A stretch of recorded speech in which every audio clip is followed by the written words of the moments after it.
Thank you very much for this invitation. I'm very, very happy to present some works of this lab, frame lab, presented from Guyane, from Goa, sorry. Okay. My topic is only a little bit introduction to this focus: digital transition and new engagement opportunities for museums.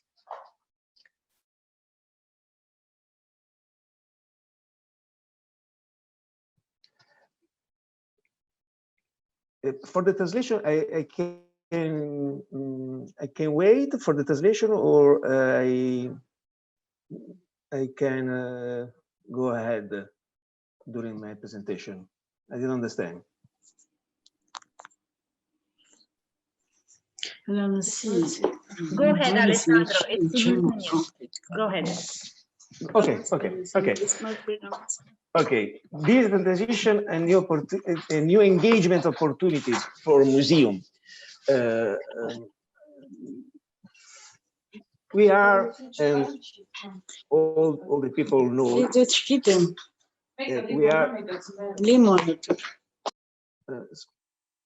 we are in a digital scenario. This as an asset, but we are not still in a real digital transition, I think. Why? What is the digital scenario? What is the digital scenario for the museum? We have a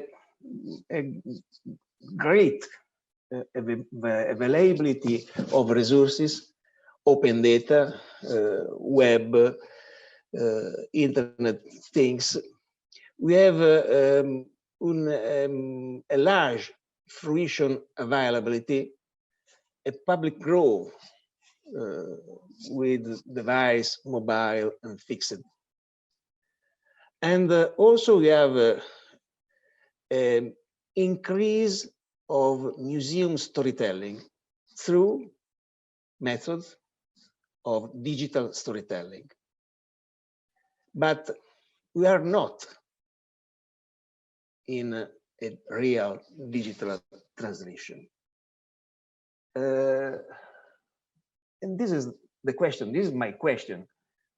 What is still missing?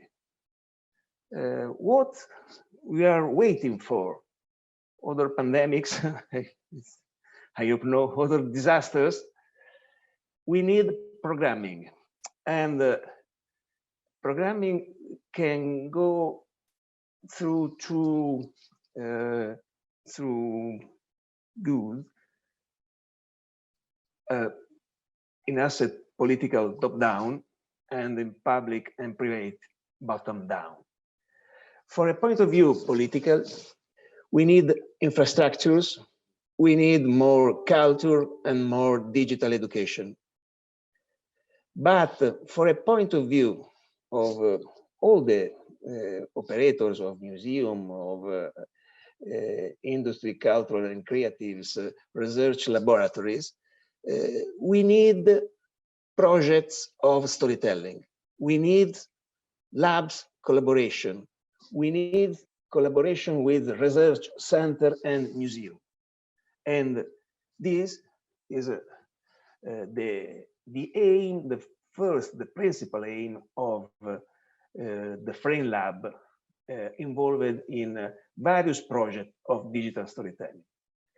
And so let me now introduce the staff of Frame Lab, a staff composed by young researchers, very passionate, very experts, and very good to show some method for this bottom-down digital transition. Please, Arianna. Thank you. Good evening. My name is Arianna Mecozzi. and I'm currently a research fellow of University of Bologna. I'm going to speak about museum and digital storytelling. So, culture as a means of expression and identity plays an important role for society. Access to culture is and remains a central themes. The data available on participation culture show that a significant part of population does not place activities due to several problems. Materials obstacles and immaterial obstacles. Also technological obstacles such as failure use of ICT to enhance access to the cultural offers. Moreover, the persistence of global pandemic has accentuated it critically. Contemporary museum had to deal with the new vision of knowledge, education, and learning.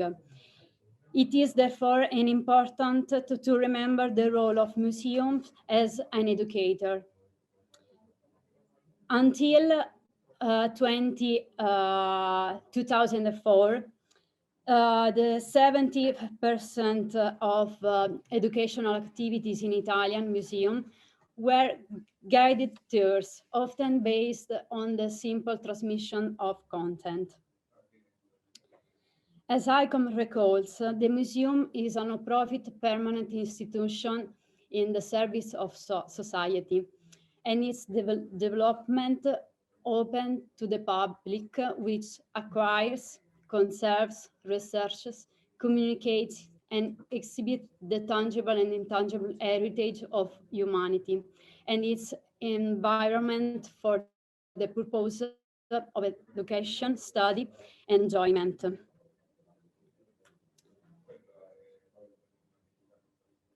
However, museum must create accessible ideas and contents, thus facilitating the approach to cultural difference and promoting the cultural identity of communities. So museum must communicate it with the community, thus inserting new forms of communication accessible to all types of visitors, near and far. So the museum itinerary must be experienced as a story whose beginning is understood, development, and the end, so that the user experience is clearer and more rewarding.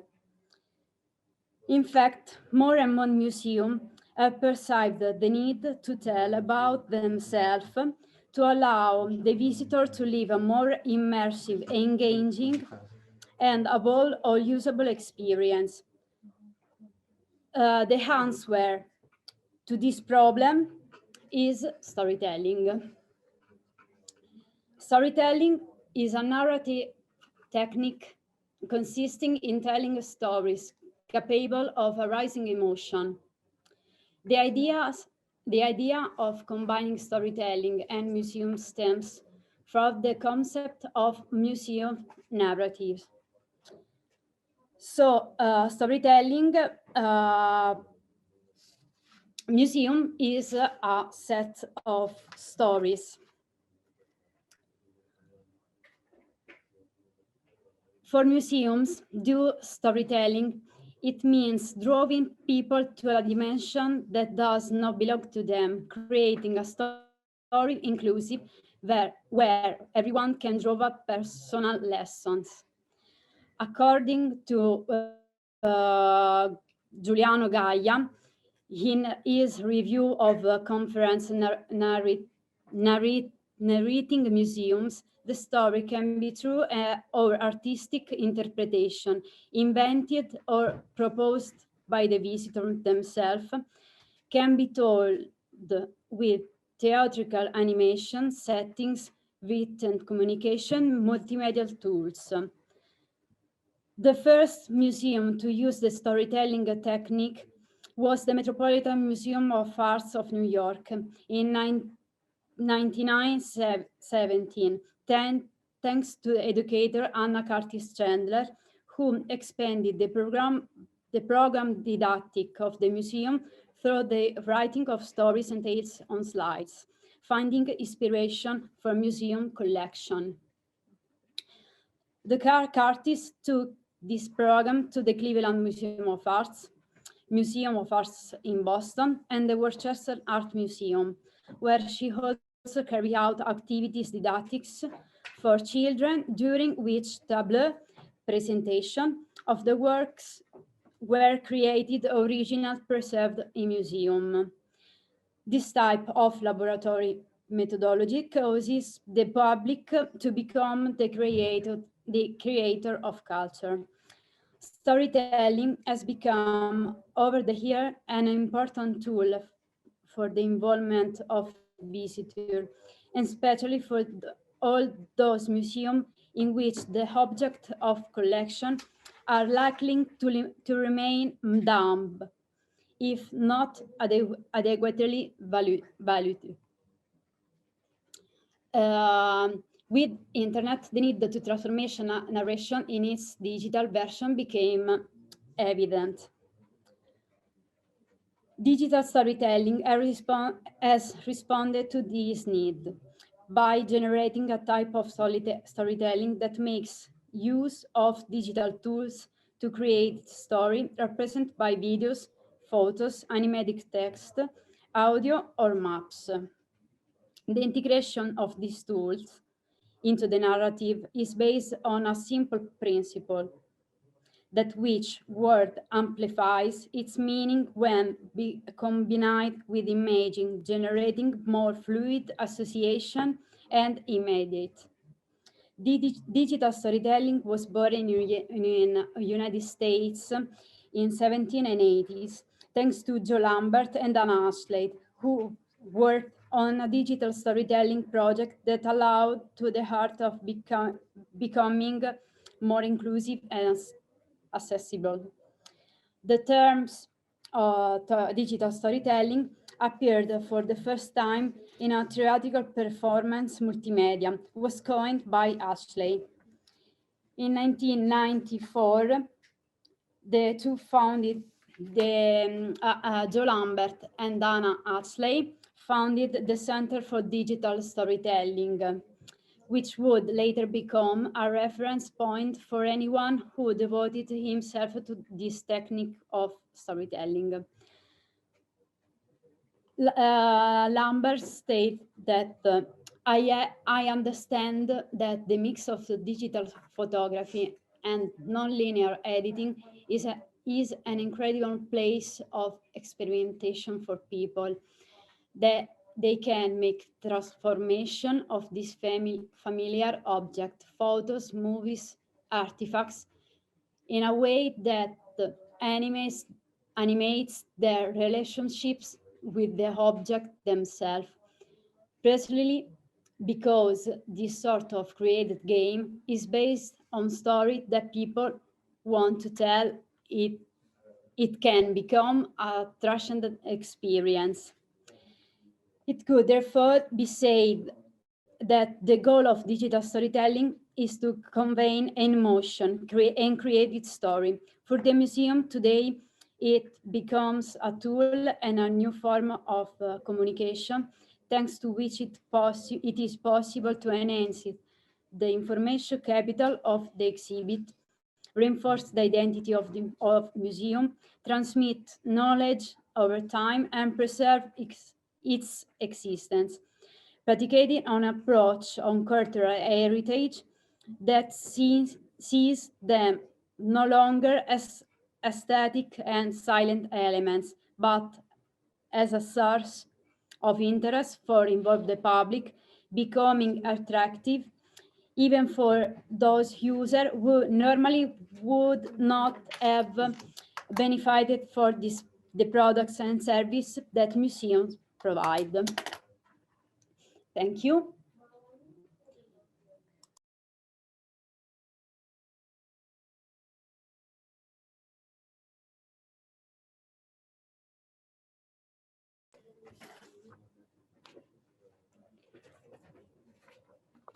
Okay. Hi everybody, I'm Francesca Fabbri, a PhD student at the Cultural Environment Heritage Department of University of Bologna. And today I will tell you about the status questionis of virtual museums and communications. So,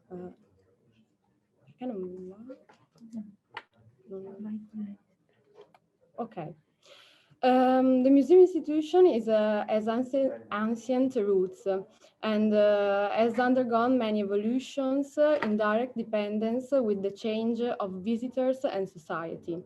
That change can also be called and identify with the passage from museum as temple to the community museum. Museum as temple means that the focus of the cultural assets is on the aesthetic compliancy of the singular cultural asset. And in the new evolution of museums, the core is on the visitor, and the main objective is that it can be enjoyed from the visitors and understood. I want to start with the methodologic premises and on the meaning of musealization, that is the most important process for the creation of a museum collection. Musealization of cultural heritage is the insertion of a cultural asset in a different context than its original one, generally a museum. But what changes is not only the context, but also the original function of the cultural assets. And that means that cultural assets is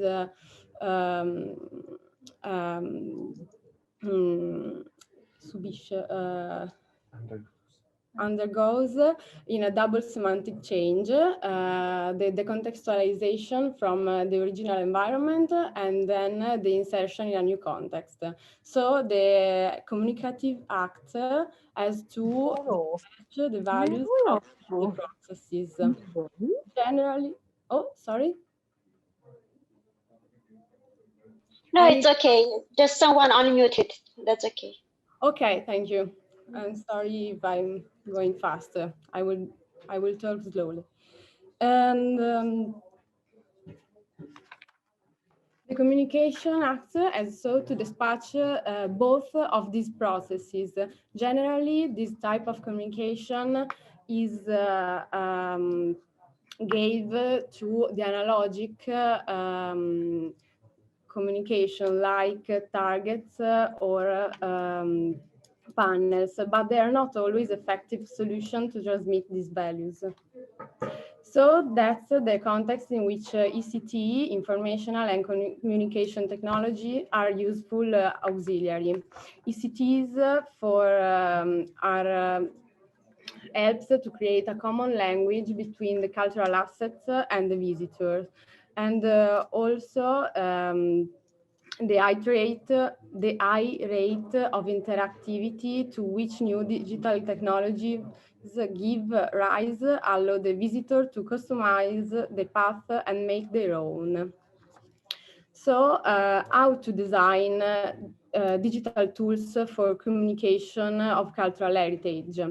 It's important to start with a strategic and integrated design between content and digital medium. It is necessary that these two aspects are well integrated, since when they are unbalanced, communication fails and it's not very effective.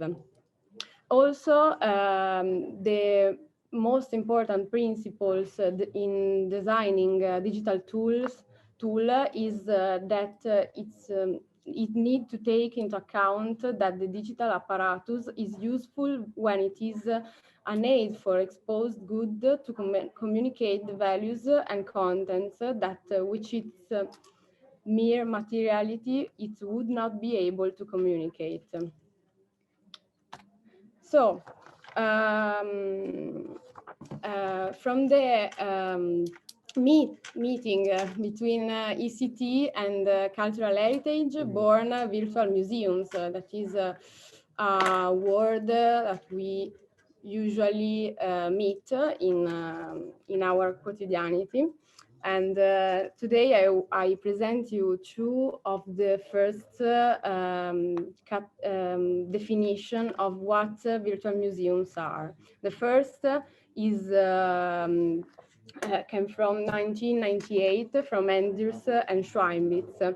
And I choose these two because I want to place the emphasis not so much on the digital medium as on the definition of virtuality of the content that comes out of it.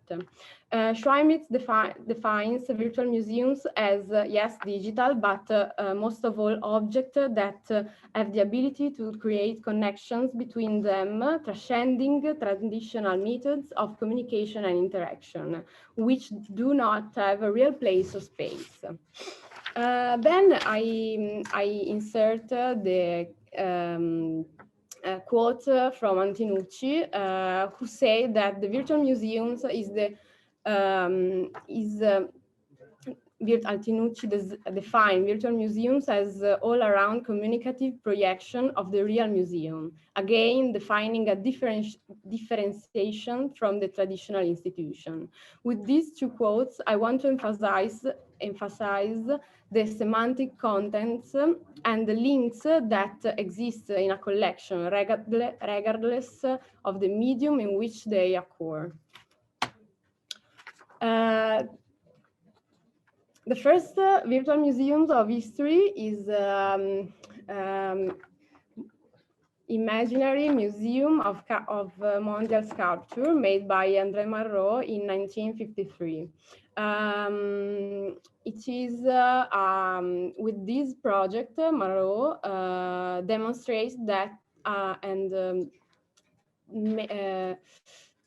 and with this project take place a new conception of museums as a place where cultural assets makes relationships between them, regardless of these manifestations. In fact, the imaginary museums of Malraux wasn't a place to see, and it wasn't neither a gallery, but were three volumes where he collected many photographs of ancient sculpture. Nowadays, we can see common virtual museums like Malraux's museum, that is Google Arts and Culture, where the visitor can enjoy many contents and the cultural assets in different contexts. He can enjoy it in his museum's context, thanks to the digitalization made by Google of many collections, or you can enjoy cultural assets in different contexts, like collections for author or for techniques. That's the contemporary manifestation of what Malraux meant to be a virtual museum.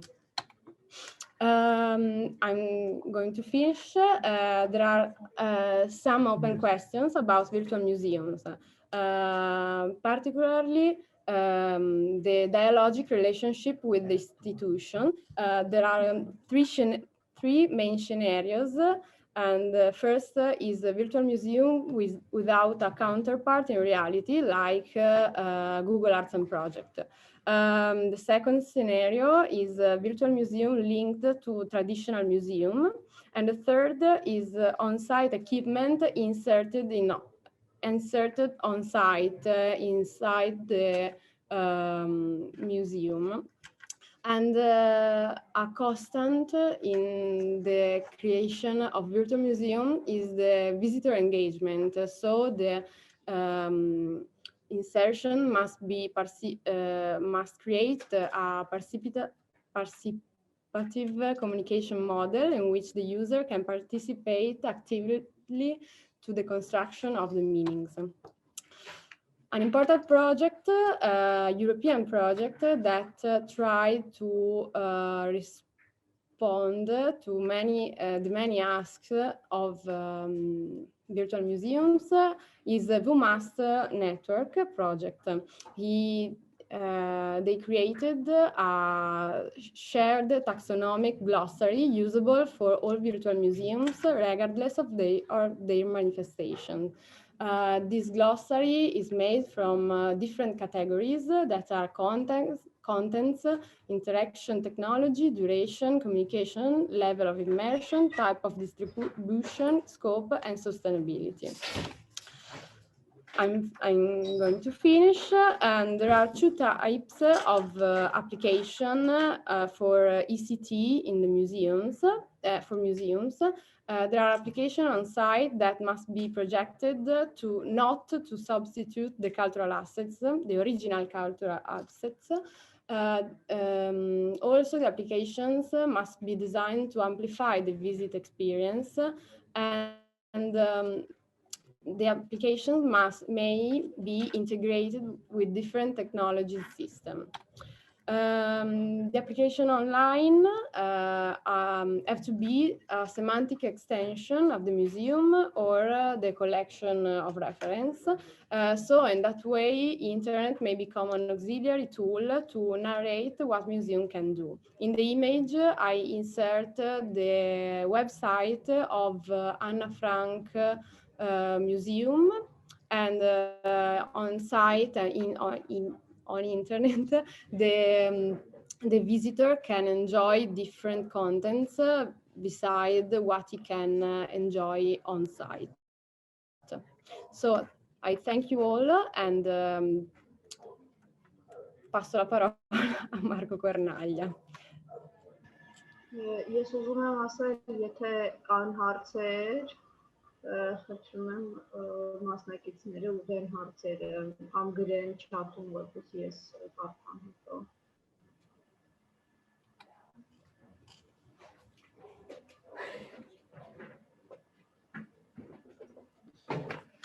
Good evening and welcome everyone. I'm Marco Cornaglia and I'm currently a PhD student at the Frame Lab of the University of Bologna.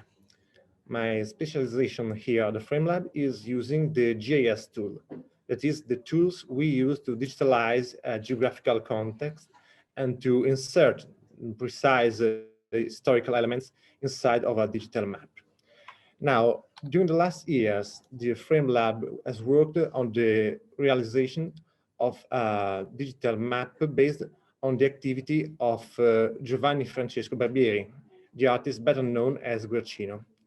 Guercino has been one of the most important artists in the Baroque era of European art, and his influence on European art has been very strong and very lasting. Now, the activity of this particular artist was spread in all of Italy, in Rome, for example, in Bologna, but in particular, it was the town of Cento in northern Italy, the hometown of Guercino, who hosts even nowadays many of the artworks related to the activity of this particular artist. Still nowadays, many museums, galleries, and churches in Cento host the paintings and frescoes executed by either Guercino or the artists of his school. Exactly nine years ago, the town of Cento was struck by an earthquake. Many historical buildings and many churches were severely damaged from the earthquake, and even also many artworks executed by Guercino have been damaged. And the restoration operations are still ongoing nowadays. This represents a particularly interesting example of how the digital world can come to aid of the museums, since especially nowadays with the unfortunately still ongoing pandemics, has been raised the matter of how to view at a safe distance the historical heritage and the artworks of museums that we can no longer view every day. Now, another effect of this earthquake, an unexpected effect, was the fact that many frescoes executed by Guercino and that have been hidden for centuries have been discovered recently with the works of consolidation and restoration of the buildings damaged by the earthquake. So another unexpected effect of this disaster is that now many paintings and frescoes created and executed by Guercino, who has long been hidden, can be revealed to the viewers. And plus, many of these frescoes and artworks are still hidden and can be viewed by the users who still visit Cento. So we can, through the digital, make these paintings, these artworks available to the viewers. More in particular, the Frame Lab of Bologna, with the help of GetQ, has created a digital app who presents a digital map of the city of Cento and all those places, those points of interest, somehow related to the activity of Guercino. Furthermore, this particular app presents the city of Cento and is provided with the possibility to switch from the visualization of a digital map of the city, with a visualization of an historical map from the Papal Land Registry of the 17th century. So luckily, the city of Cento has remained particularly untouched by time through the centuries. So many of the buildings from the age of Guercino, from the 17th century, are still standing. By switching from a digital map to an historical map, the viewer can confront the present situation of Cento with the past situation of the age of Guercino himself.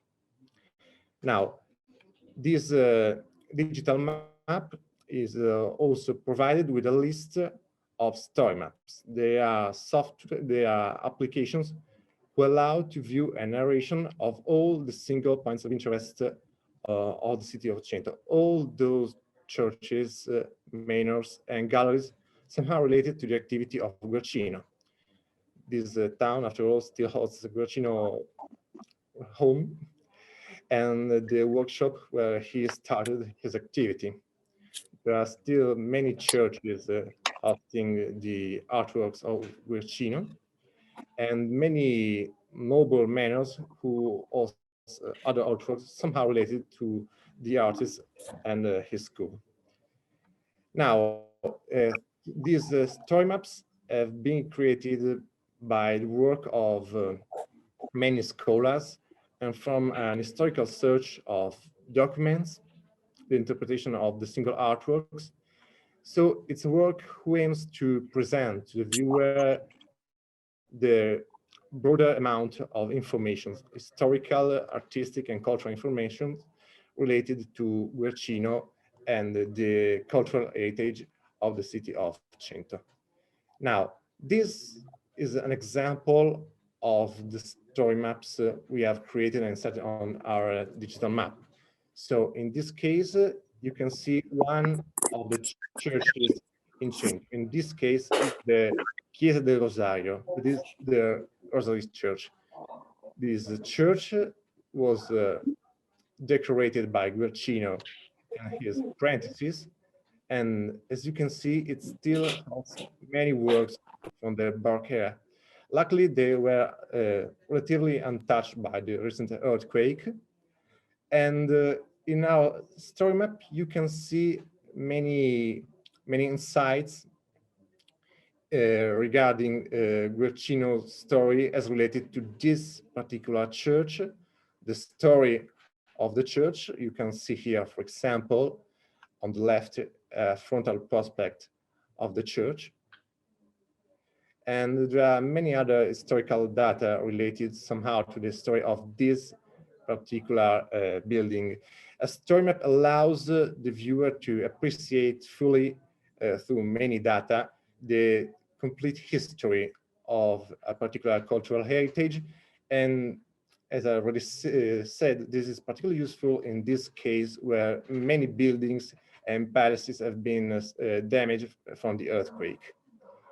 Now, it is possible to insert inside a story map not only images, of course, but also many other data. For example, three-dimensional reconstructions, or like in this case, a video who describes a particular aspect of the church. In this case, the main frescoes hosted in the nave of the Church of the Rosary.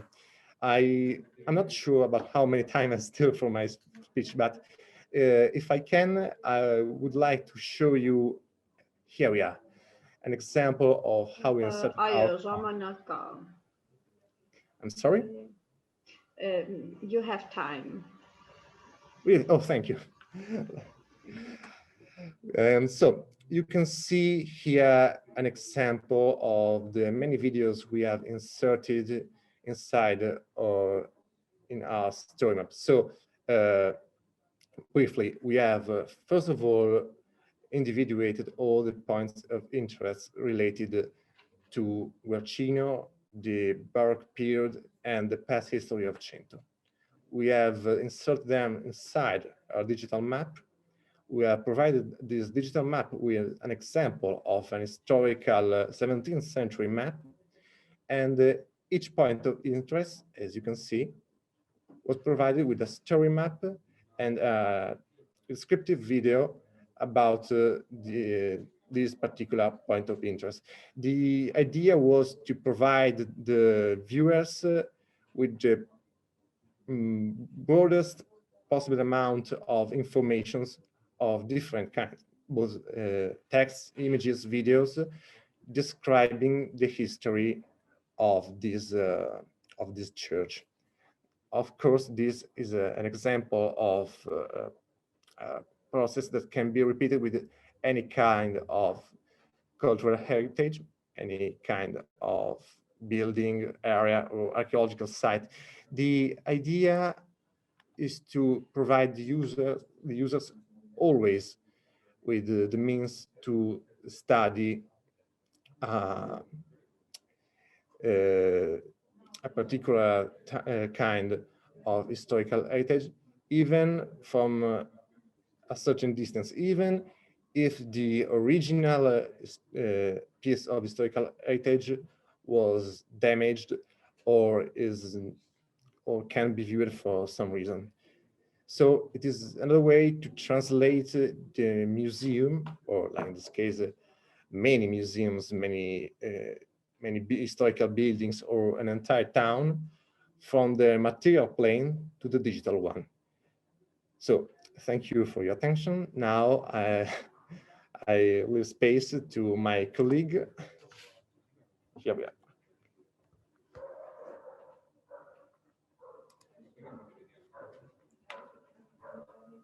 Thank you. Welcome.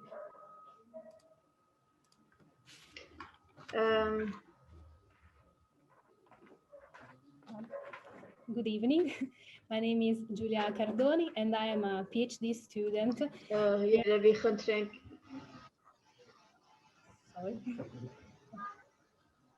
I'm a PhD at the University of Bologna. Today I will talk you about the virtual tour of Gubbio Studiolo, a building in Gubbio, a city of Umbria in the middle Italy. We are talking about a little space in the Palazzo Ducale of Gubbio, reserved to the study and the meditation of Federico da Montefeltro, an important character of the Renaissance period in Italy. This little room is full of symbols related to Federico da Montefeltro.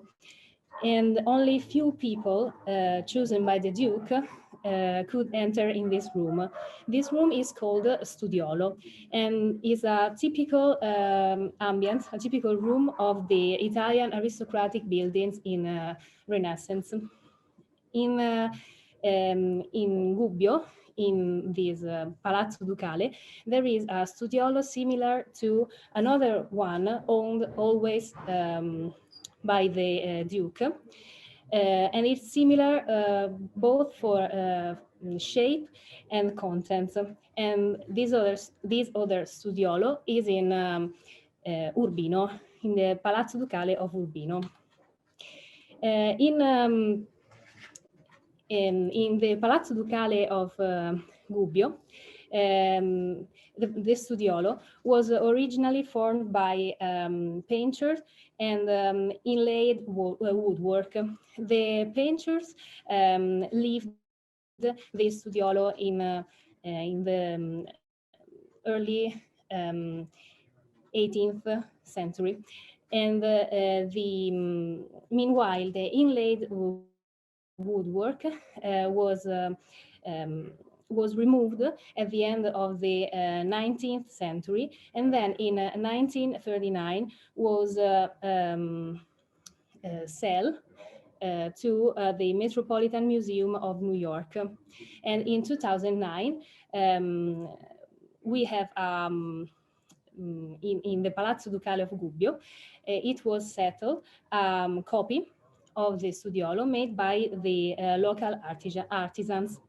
Our virtual reconstruction project wants to put together again, and ideally, the place and its furnitures through a digital storytelling tools, rich of contents, and through a virtual path inside the Palazzo Ducale, using a video narration and an interactive video tour. The first step to make this was the research and the study. Above all, the bibliographic research and also the iconographic one. Above all, the music iconographic study. Because this studiolo is full of image related to the life and values of Federico da Montefeltro, mostly music instruments, scientific instruments, books, and symbols.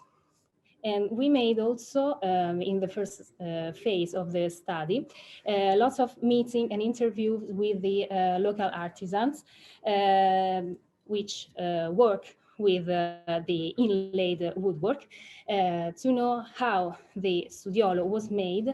And these interviews are also online in our website that we talk later.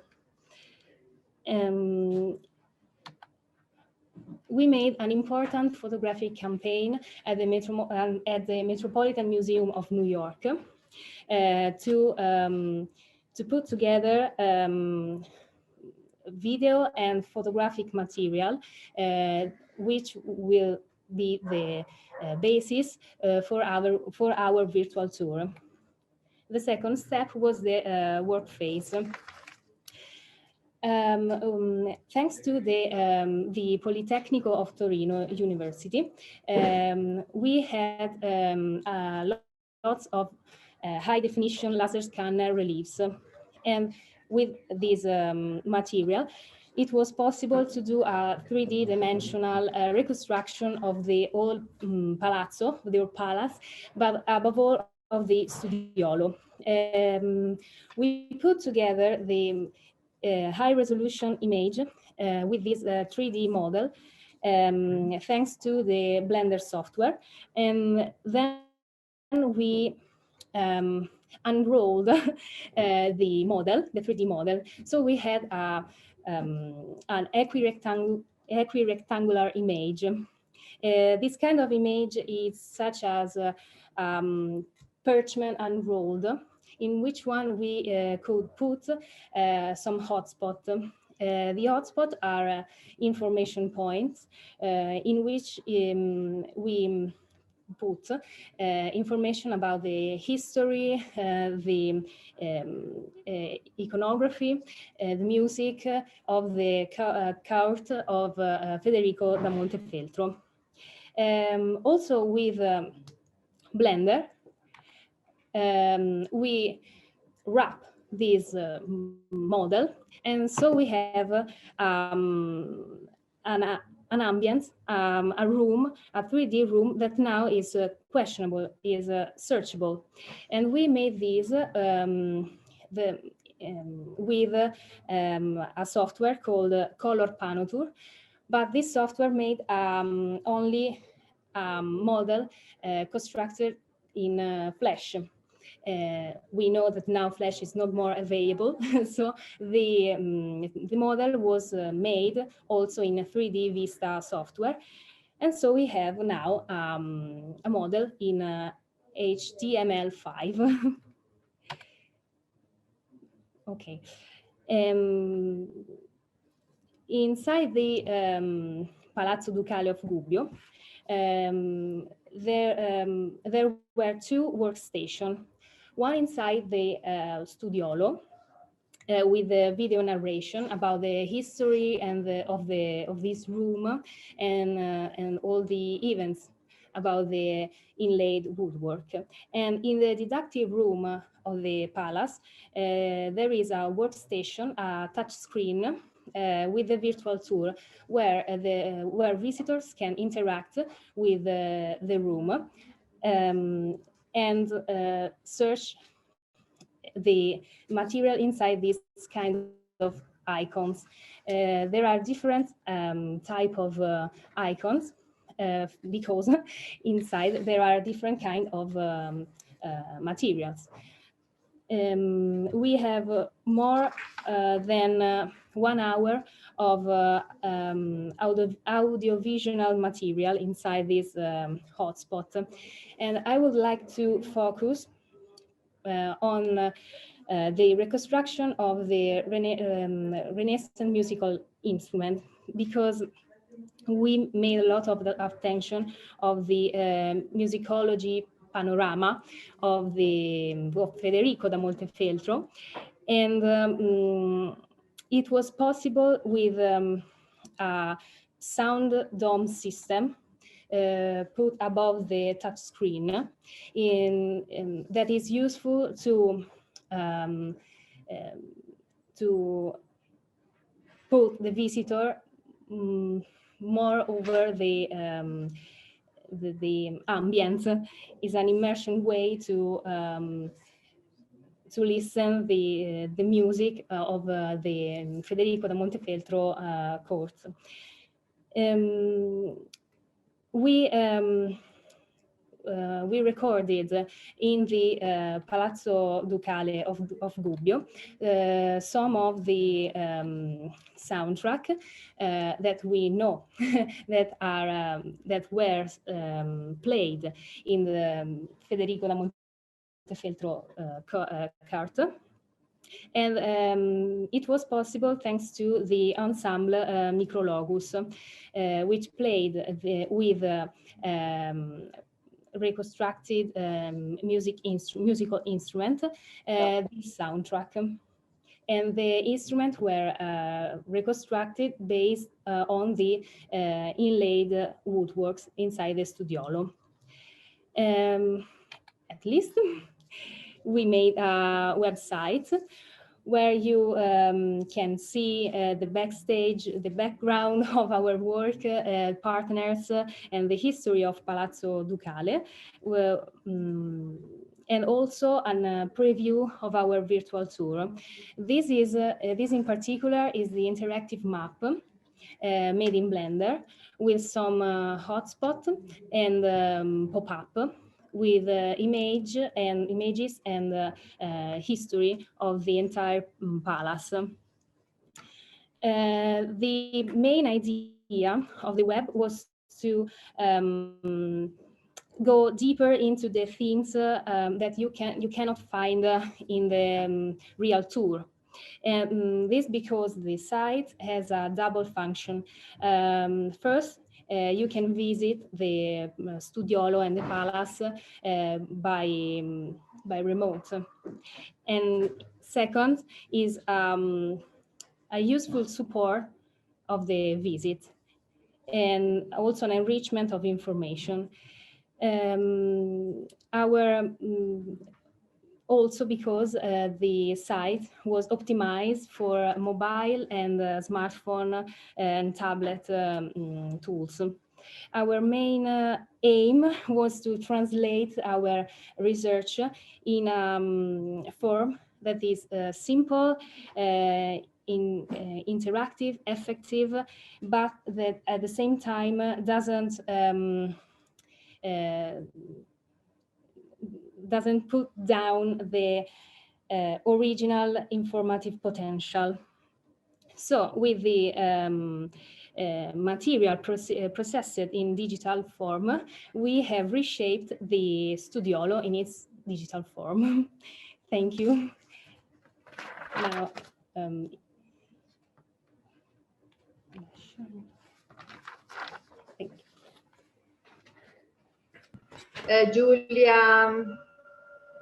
Giulia, per favore, un attimo.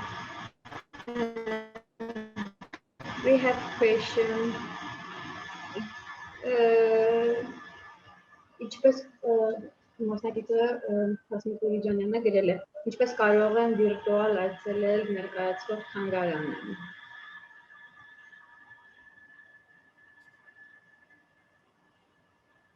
Do we have the translations?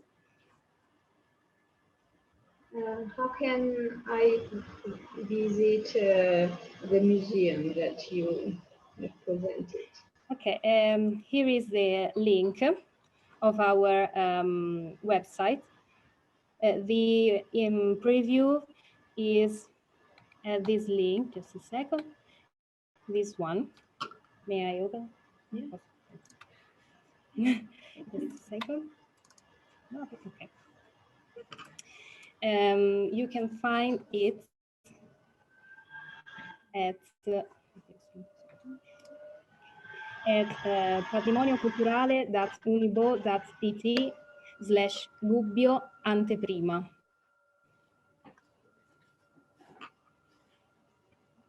It's okay.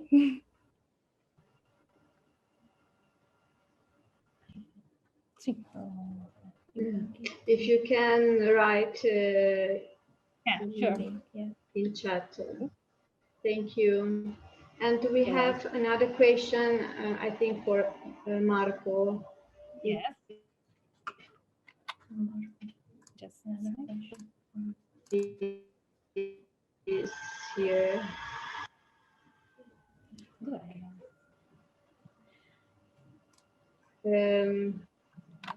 How do you make this up? Marco, go on. Yeah. Hello. Hello. Marco, per favore, spostati un po' indietro, così vediamo la tua faccia, non ti vediamo. Ok, grazie. Perché tutti dicono che la tua presentazione è interessante, ma non ti vedono. Okay, the question is, how do you make this application popular among tourists and tourists in general? I'm sorry? And what kind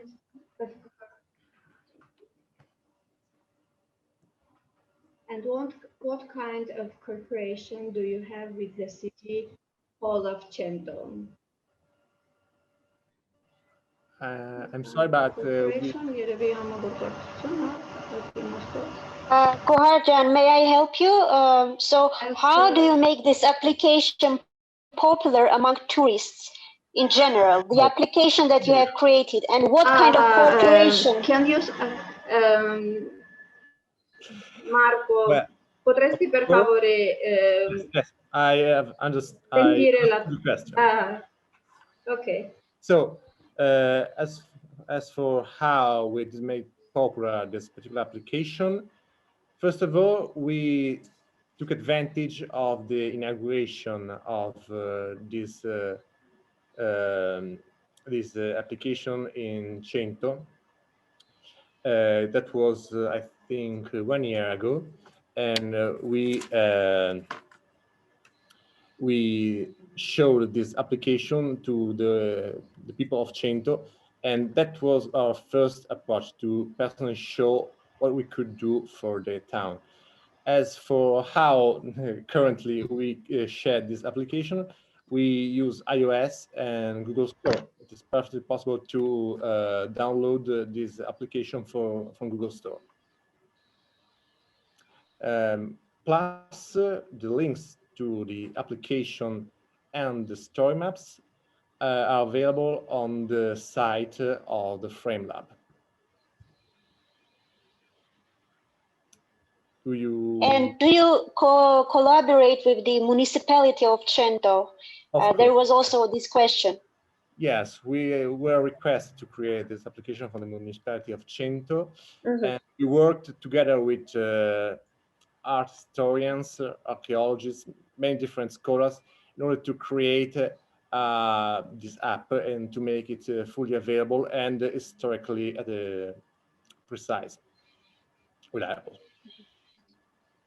Thank you. You're welcome. Thank you. If you have any other questions. Marco in Alharce, can we contact the speaker for further questions? Yes, how can we contact? Yes, hi. So can you leave your contacts, Marco? Marco, tu hai la traduzione.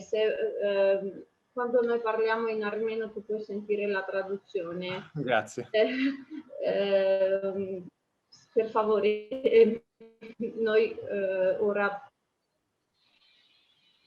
ասեցին։ Այստեղ մենք ուրեմն ունենք մայթունդ անգլերեն ագրած. How can you contact the speaker for further questions? I've missed this contact info. Very well. For our personal contacts, we will be glad to leave them in the chat at the end of the presentation. I was under the impression that our contacts were requested, and I can understand, of course. We'll be glad to leave the contacts, our personal contacts, and the links of our works. For example, the virtual tour of the Studiolo of Gubbio, or the link for the application of Cento. All of these works will be available on the site of the Frame Lab. Of course, we will leave this particular link, but at the end of the conference, we will leave a list, complete list of all the links to our works, and of course of those who worked at the creation of these works.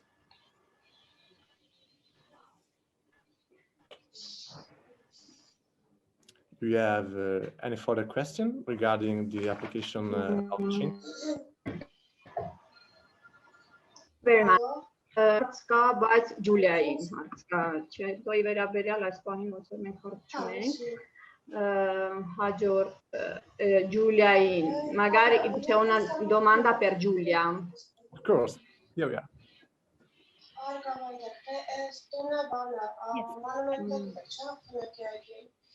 Եթե քաղաքից մոտենում եք, մոնումենտը անցնում եք ու այդտեղ վայնկոմատը գիտեք։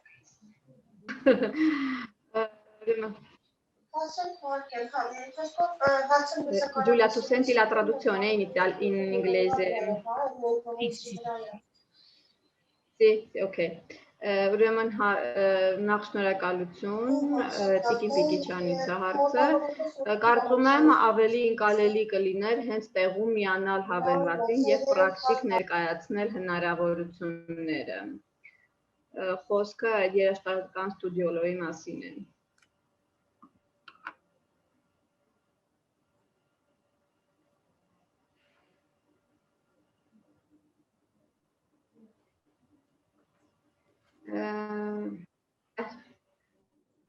Giulia, Yes. Giulia, tu hai ascoltato la traduzione, la domanda, la traduzione della domanda? No, ho sentito solamente l'armeno. Sentiva solo... L'armeno, perché tu devi accedere all'inglese, dove c'è lì sotto c'è la traduzione simultanea. C'è French and English.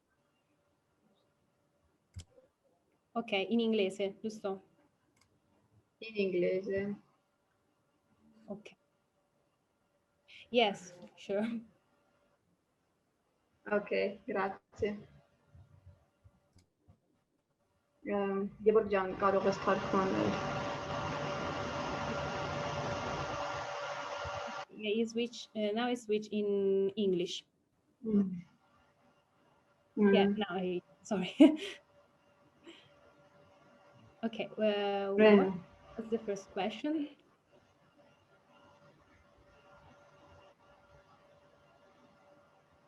Վերջ։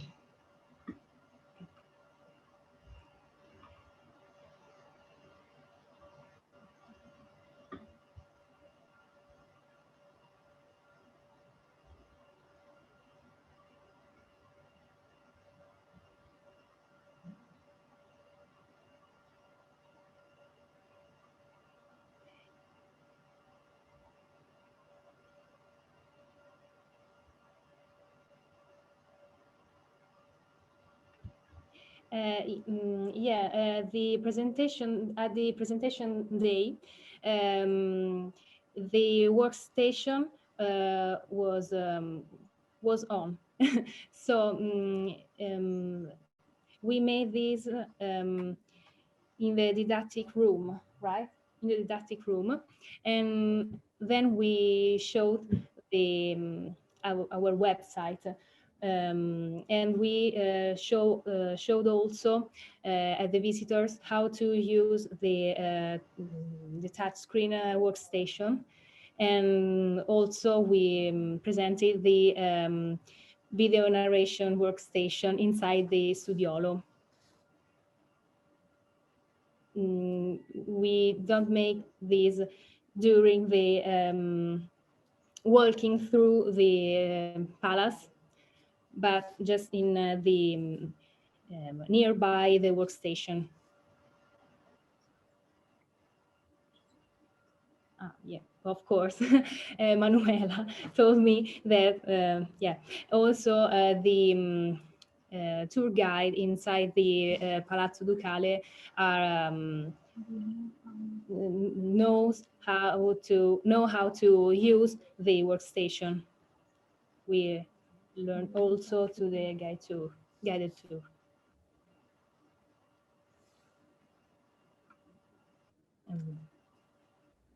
I hope I've answered the question.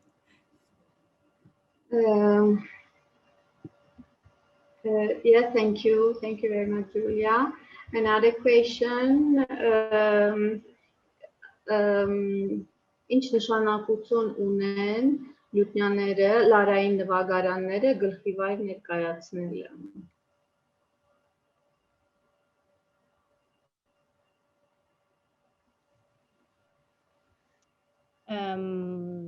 What do you mean for upside down? Sorry.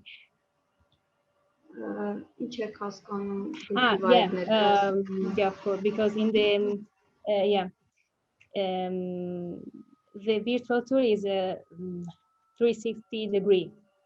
If you want, I can open this one. I don't know la cosa. Just a second.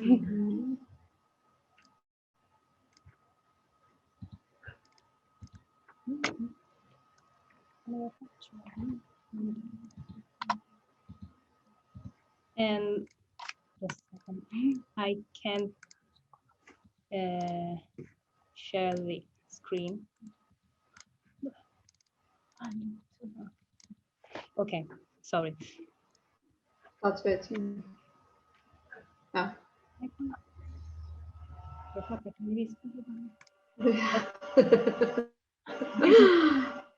Okay, do you mean this one? Can you see it? Okay. Այո, հենց դրանց մասին է, շնորհակալություն։ Okay. Oh, sorry. Can you hear the music also? Yes.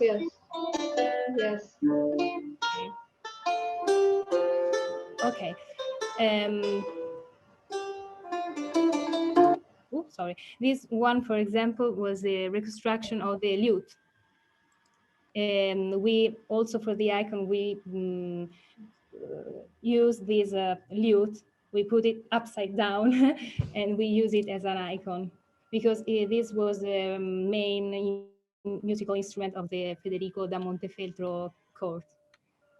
And okay, if you want to see, I don't know, the law. We have also the this part. This about the Eneide.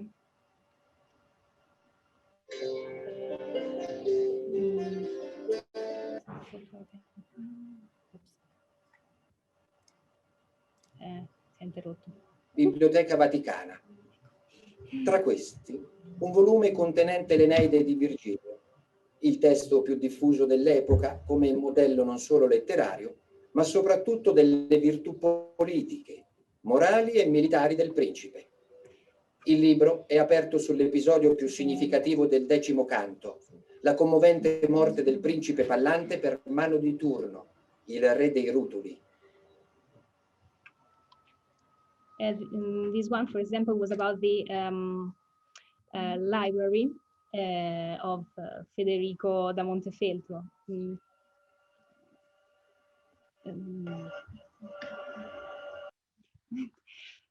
And I don't know if you want to see something else, because we have also Manuela that will talk about another studiolo in Italy, and also another virtual tour if you want to see other examples.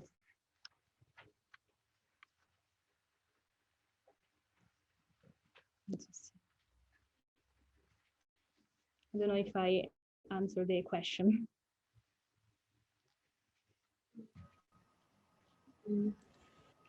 Մասամ։ Եթե էլի հարցեր ունեք, Տիկին Պիկիչյան, խնդրեմ։ Ճիշտ ասած, ուզում էի հասկանալ, բոլոր նվագարանները ճիշտ են դրված, բայց լուտնյաները հակառակ գլխի վար։ Ուզում էի հասկանալ, ինչ որ նշանակություն, տրամաբանություն կա, թե պատահական է կամ ինչ որ դիզայնի տեղի խնդիր է։ Շնորհակալ եմ։ Yeah, sure.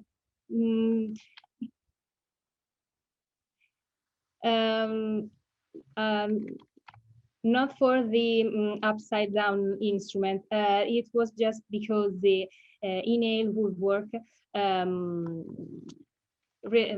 represents were similar to the simple room with furnitures.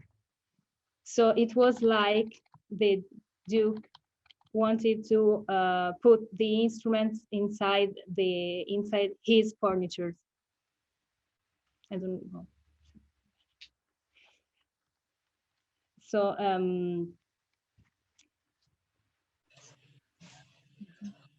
Շնորհակալություն։ Հասկացա։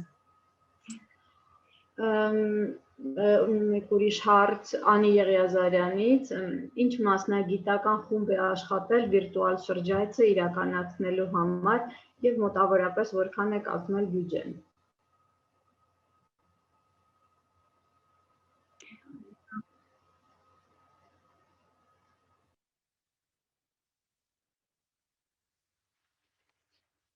Okay. 25,000 euros to reconstruct to make this virtual tour, and we work together with professor of musical iconography, with research with historical researches, and also with I don't know how to say in English, con design, graphic also. And also with the University of Torino, the Politecnico of Torino, for the laser scanner reliefs.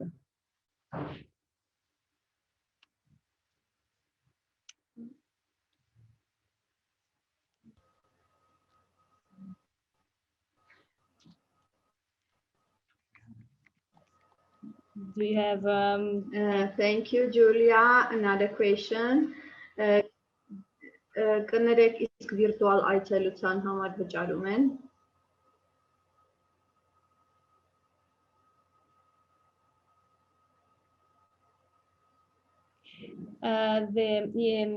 The virtual tour, the entire virtual tour is inside the Palazzo Ducale. So you have to pay the ticket to enter the Palazzo Ducale. But online in our website, we have this preview. We have some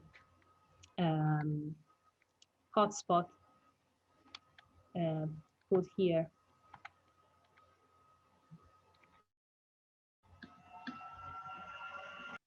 No.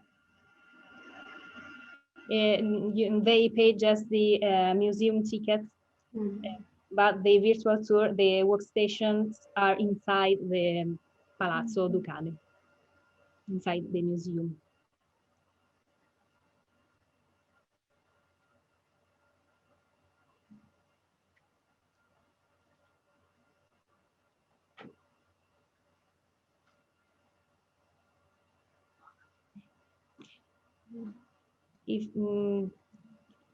May I leave the speech to Manuela De Vivo for another virtual tour? Are you curious to see another virtual tour? Another question. Okay. We have another. Okay, don't worry. Բոլոր նվագարանների ձայնագրությունները հնարավոր է լսել յուրաքանչյուր ձայնագրությունների յուրաքանչյուր նվագարանից քանի ձայնագրություն է տեղադրված կայքում։ Okay. In the virtual tour inside the Palazzo Ducale, all the instruments are available. We have hotspots for each instrument. In our preview, there are just, I think, just two in the preview. In this preview, and I think we made a lot of recording.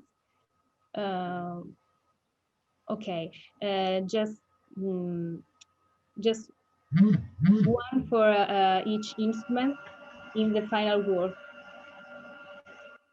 Each instrument has one soundtrack, recorded soundtrack, in the virtual tour inside the Palazzo Ducale.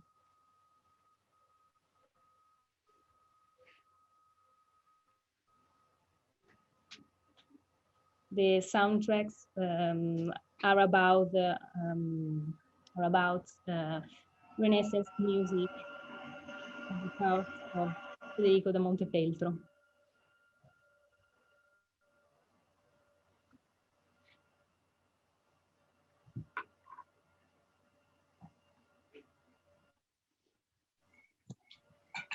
Խնդրում են այստեղ վիրտուալ շրջայցի լինքը տեղադրել, եթե կարելի է չաթում։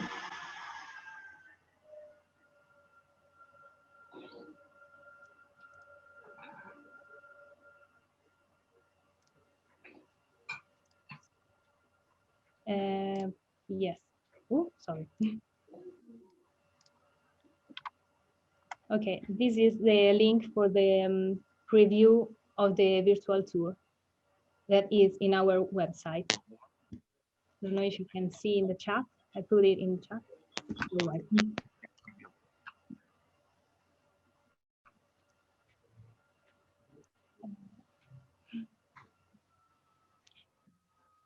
Ricondivido lo schermo.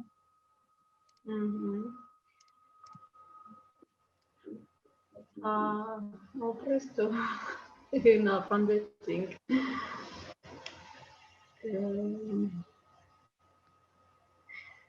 Thank you, Giulia. Grazie mille.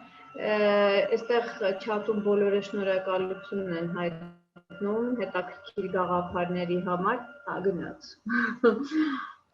Ու չի լսում երևի։ Manuela, volevo ringraziare, cioè dicevo che tutti in chat ringraziano Giulia per aver risposto alle domande e per le idee che ha dato. Grazie. You're welcome. Okay, can I continue with another project, or do you have other questions about Gubbio Studiolo?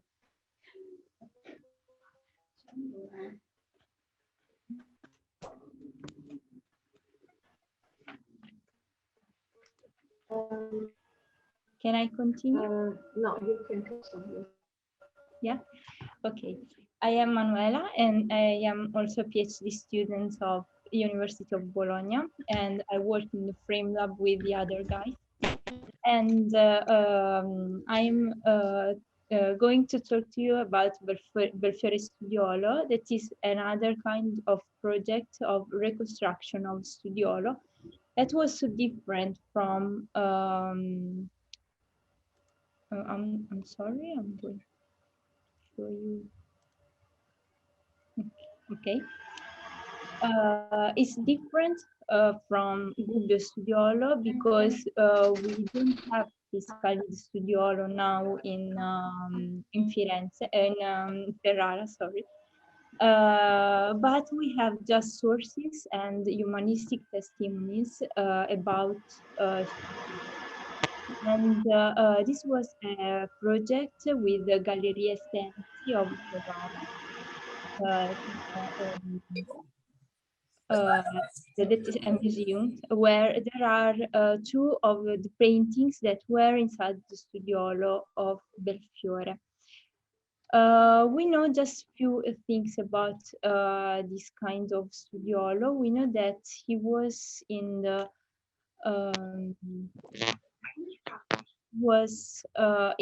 Delizia of Belfiore. That was a palace where Leonello d'Este, a Renaissance or a king of Renaissance age, he was going to relaxing, and it was a place for entertainment of Leonello d'Este. And the Delizia, we call this palace Delizia, was built by Alberto IV, and Leonello then built the Studiolo inside this kind of palace. The palace was outside the city wall. That during the Leonello when Leonello lived, the walls of the city were here. Now it's Corso della Giovecca in Ferrara. And then with Ercole d'Este, the city walls were going to build, including the Delizia of Belfiore. Other thing that we know about the Studiolo is that there were six paintings about muses that were projected by Guarino Veronese, that was a humanist of Renaissance age, Italian Renaissance age. And we don't know other things. We don't have other data. We just wrote some data about the measures of the studiolo, and we tried to have a reconstruction of the structure.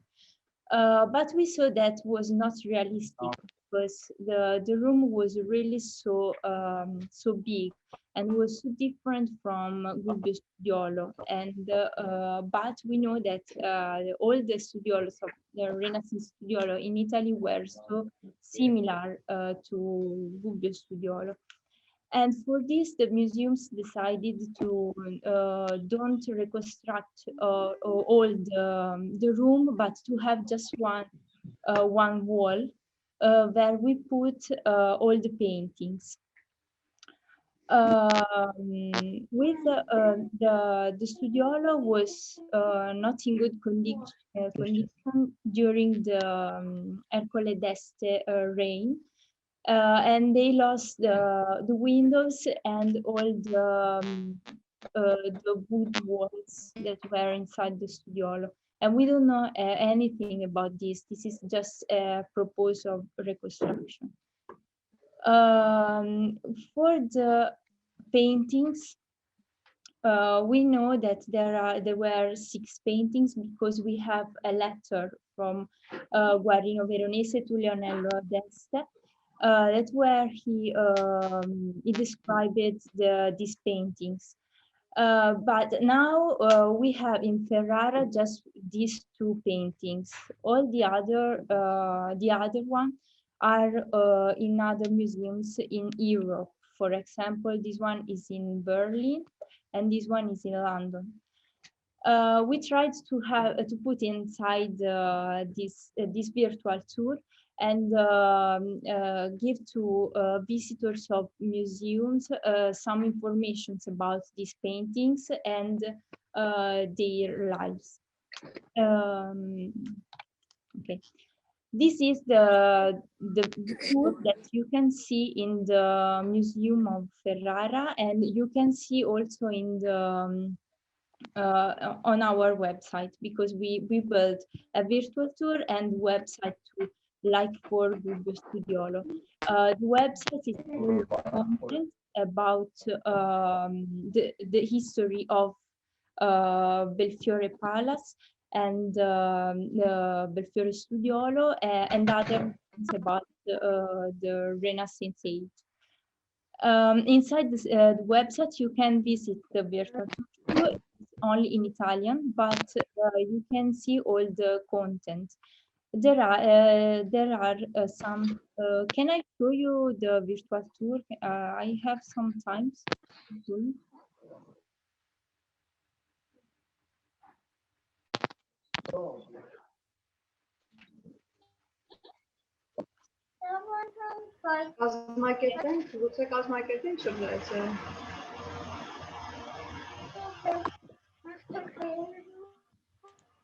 Okay, I try to open.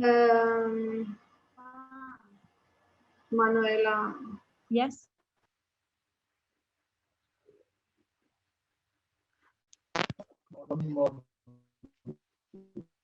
Okay, I would be shorter. Lisvet. Nu te Lisvet, vă să-ți organizzi cosa anche tu. Emanuela, non so se hai ascoltato, hai sentito, sì, magari organizziamo il tour. Okay. Grazie. Yeah. This is a virtual tour. There are all the paintings and the wall. This is a proposal of reconstruction. And we put all the muses. This is not a real order because we don't know it, but we the scope of this tour is just to know something about the muses and the studiolo.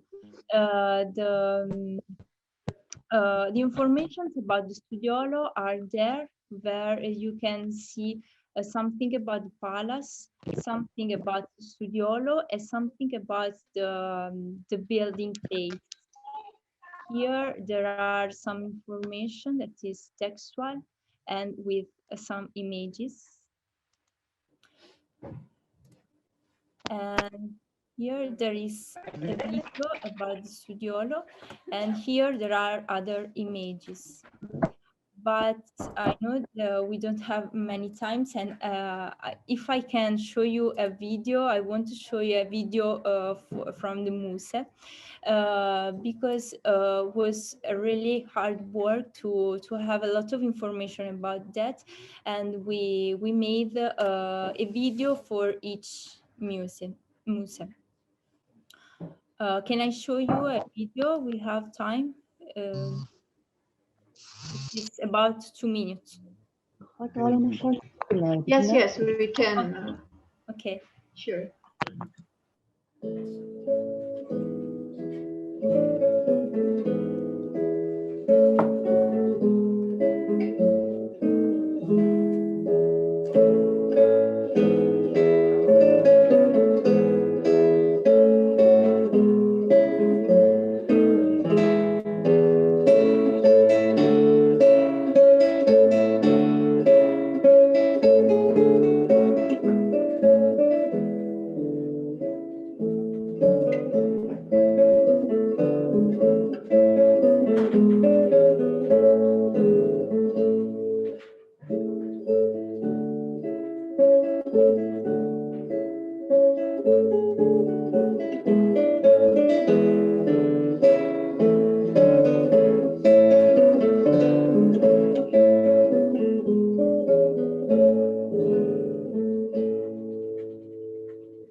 It was wonderful. Thank you.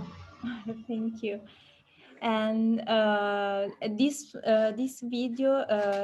virtual tour is in a museum like Studiolo of Gubbio with a touch screen, where users can go there, visitors can go there, and see all the content the virtual tour.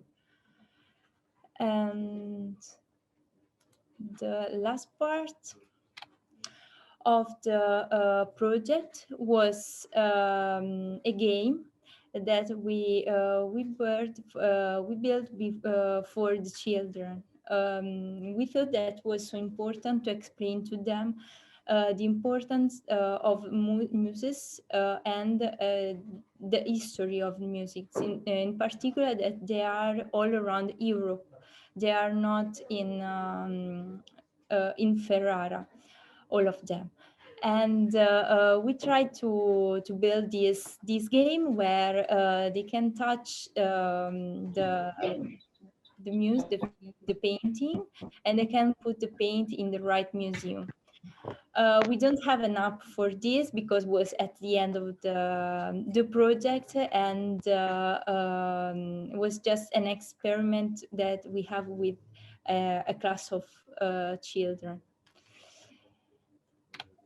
And these are our contacts.